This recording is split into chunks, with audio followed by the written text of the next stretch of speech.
Anterograde amnesia is the inability to create new memory. This occurs after damage to the temporal cortex, which prevents one to permanently retain new information. The condition is magnified by how much damage occurs to the hippocampus. Long-term memory prior to the incident that caused the amnesia remains intact. There is a massive misconception in how amnesia works, and a general confusion in how our memory functions. We have two different types of memory: explicit memory and implicit memory. Our explicit memory is consciously formed, which contains episodic memory, which are literally episodes of one's life, and semantic memories, which are facts such as your name and your birth date. Implicit memory is unconsciously formed, which contains procedural memory, or motor skills such as knowing how to ride a bike. Priming is the exposure to one stimuli that influences a response to another stimuli, such as watching a horror movie that results in feeling more afraid than you usually would going into a parking lot at night. And finally, classical conditioned memory, which is one's learned response to a previously neutral stimuli that was repeatedly paired with an unconditioned stimuli that elicits the same response. For example, kids who learn to associate the ice cream truck music with ice cream and respond with the same level of excitement. Additionally, there are actually two different kinds of amnesia. The most commonly understood amnesia is retrograde amnesia, which wipes older memories leading up to the trauma. Anterograde amnesia, on the other hand, is the inability to transfer new information from one's short-term memory into their long-term memory after the trauma. Those suffering from anterograde amnesia would be unable to remember new people they meet and new experiences they have. In a study called Musical Memory in a Patient with Severe Anterograde Amnesia, published in the Journal of Clinical and Experimental Neuropsychology, an amateur saxophonist, referred to as patient SC, who suffered an extensive bilateral damage to his temporal lobes, which resulted in a severe anterograde amnesia.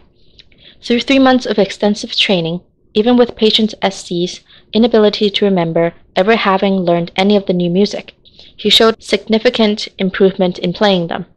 What they learned from this is that even without the ability to consciously retain new memory, it is possible to obtain memory subconsciously.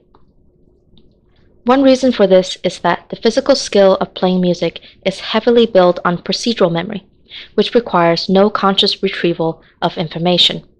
This provides evidence that amnesia only deteriorates explicit memory, but leaves our implicit memory relatively unharmed. We will further explain subconscious memory, specifically classical conditioning, through the film 50 First Dates.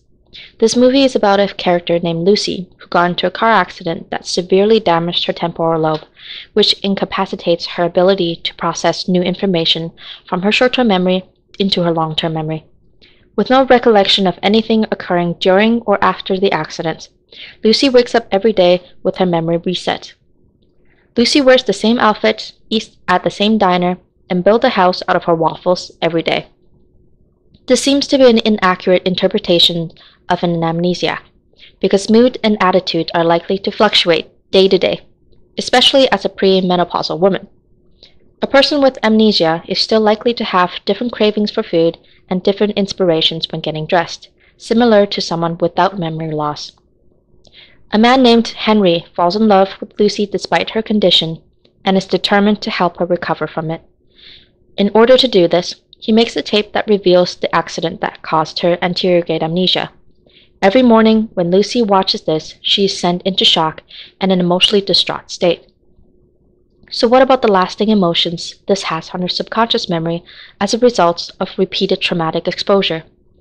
Even though she doesn't remember what information the tape contains or who Henry is it possible that she could be classically conditioned to have negative feelings towards them? Another way to describe the separation between conscious memory and emotions could be to imagine waking up from a dream that you don't remember, but still vividly feeling what the events in the dream evoked. This is an area of amnesia that has not been fully explored in the psychological field, but it could potentially help us understand amnesia. At the end of the film, Lucy claims to have dreamt of Henry every night, and kept the room filled with paintings of him, even though she has no idea who he is. In order to have these vivid details in dreams, Lucy would have a lot of semantic details of his face stored in her long-term memory, which we know now is impossible. The important thing to remember is that entertainment can misinform us about serious medical conditions such as this. The reality of people with anterograde amnesia is an unfortunate and constant state of having to readjust to the present. The worst case known is a man named Clive Waring, a musician who suffers from chronic anterograde amnesia as well as retrograde amnesia. He has less than 30-second memory, and he cannot recall certain parts of his past. Misunderstanding of this memory disorder only leads to greater apathy and a lack of awareness. Many questions still remain, and those are worth tuning in for.